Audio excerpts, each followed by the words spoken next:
Hello everyone, आज हम NCERT 12th के लेसन 2 में मांग वक्र के शिफ्ट होने की दशाओं का अध्ययन करेंगे। ये तो हमने देखा था कि मांग वक्र कीमत के अतिरिक्त अन्य तत्व के कारण परिवर्तित होता है तो उसे मांग वक्र का शिफ्ट होना कहते हैं, परंतु यह शिफ्ट क्यों होता है वह हम देखेंगे।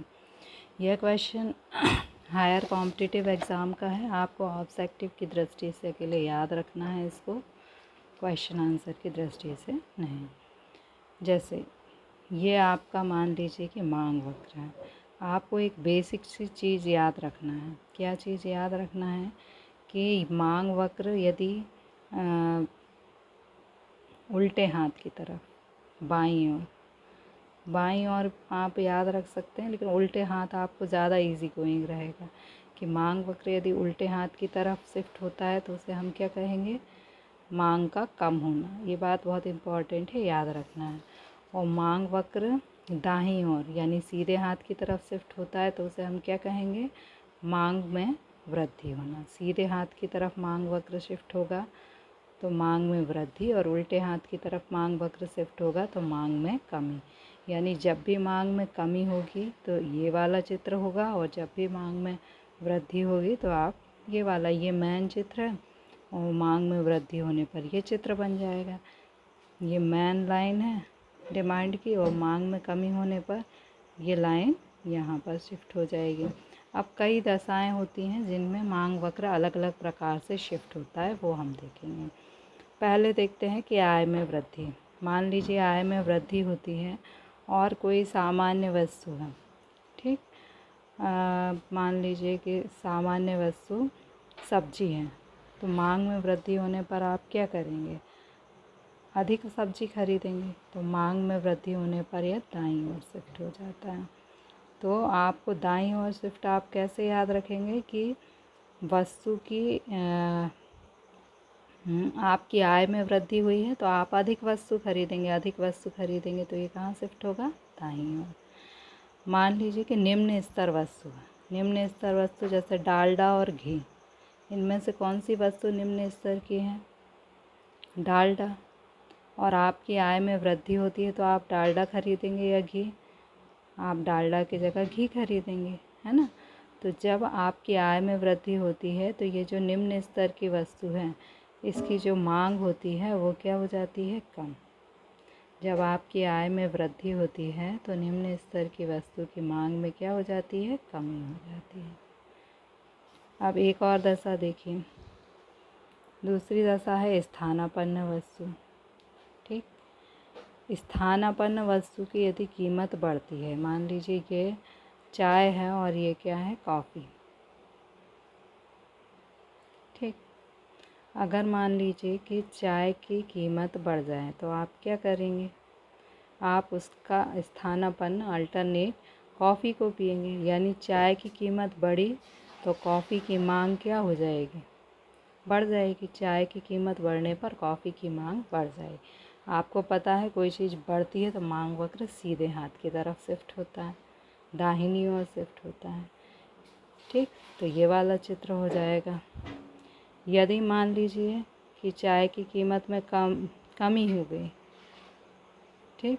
चाय की कीमत बढ़ी तो आपने किसकी मांग बढ़ाई, कॉफ़ी, और चाय की कीमत कम हो गई तो आप क्या करेंगे, जो कॉफ़ी पीने वाले हैं वो, चाय की कीमत कम हो गई तो कॉफ़ी पीने वाले भी चाय पीने लगे, ठीक। एक और चीज़ देखिए, इसमें दिया है पूरक वस्तु।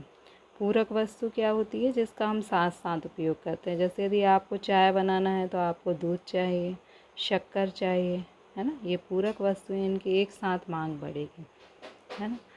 तो जैसे मान लीजिए आपको दूध चाहिए और शक्कर चाहिए, वो पानी आपको मिल जाएगा, ठीक। तो यदि मान लीजिए कि चाय की कीमत, ये चाय है और इसकी कीमत बढ़ेगी तो अब आप क्या करेंगे, कम चाय पिएंगे, और कम चाय पिएंगे तो दूध की जो मांग है वो क्या होगी, कम हो जाएगी। मतलब चाय की कीमत बढ़ी तो आपने कम चाय पी, और कम चाय पी तो दूध की मांग भी क्या हो गई, कम हो गई। तो ये पूरक वस्तु, शक्कर की मांग भी क्या हो जाएगी, कम हो जाएगी। तो पूरक वस्तुओं में क्या होता है कि एक वस्तु की कीमत बढ़ने पर पूरक वस्तु की मांग भी घट जाती है। ये केवल आपको ऑब्जेक्टिव की दृष्टि से याद रखना है। इसके बाद है उपभोक्ता के अधिमान में परिवर्तन। मान लीजिए गर्मी है और ये क्या है, आपकी आइसक्रीम है, ठीक। अधिमान मतलब होता है कि जिसको हम पसंद करते हैं, प्राथमिकता देते हैं। गर्मी में ये आइसक्रीम है, इसकी मांग बढ़ेगी या घटेगी? बढ़ेगी। गर्मी में आइसक्रीम की मांग क्या हो जाएगी? बढ़ेगी। तो आपका अधिमान आइसक्रीम के पक्ष में परिवर्तित हुआ तो मांग बढ़ गई। तो उपभोक्ता का अधिमान यदि किसी वस्तु के पक्ष में परिवर्तित होता है तो मांग वक्र बाईं ओर शिफ्ट हो जाता है, ठीक।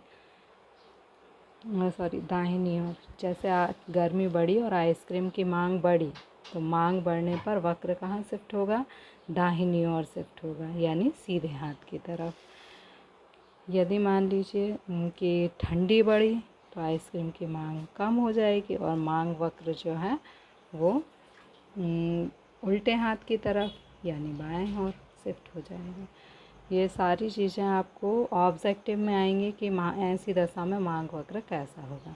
तो इसको एक बार कंक्लूड कर देते हैं कि यदि आय में वृद्धि होती है तो सामान्य वस्तुओं की मांग में क्या होती है? वृद्धि होती है और मांग वक्र दाईं ओर शिफ्ट हो जाता है।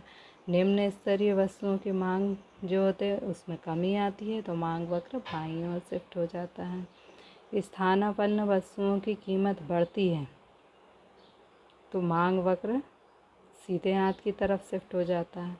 यदि पूरक वस्तुओं की कीमत बढ़ती है तो मांग वक्र बाईं ओर शिफ्ट हो जाता है।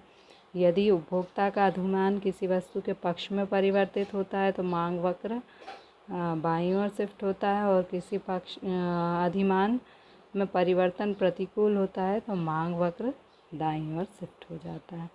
इन सब में आपको एक ही चीज़ याद रखने योग्य है कि मांग यदि घटेगी तो उल्टे हाथ की तरफ बाईं ओर और मांग यदि बढ़ेगी तो सीधे हाथ की तरफ मांग वक्र शिफ्ट होगा। ये सारी चीज़ें आपके लिए ऑब्जेक्टिव की दृष्टि से ज़रूरी हैं। तो जब आपको बुक मिले तो वीडियो में से देखकर इन सब चीज़ों को आपको अंडरलाइन करना है। जो ऑरेंज कलर से है वो क्वेश्चन की फॉर्म है और जो येलो कलर से है वो आंसर की फॉर्म। Thank you.